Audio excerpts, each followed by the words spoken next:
Mind యొక్క dimensions నేను కొన్ని రాసుకున్నాను, అవి చెప్తాను. వీటిని మీరు అర్థం చేసుకోండి, జ్ఞాపకం పెట్టుకోండి. There are 4 dimensions of mind in a gross division. Buddhi, number 1. Intellect. Buddhi means intellect. Aham means identity. Manassu means memory. Chitta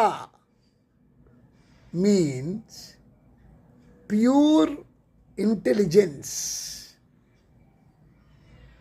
ఈ 4 dimensions of mind, 4 dimensions of mind grossly divided. ఇది మీ నాలెడ్జ్ కోసం చెప్పా.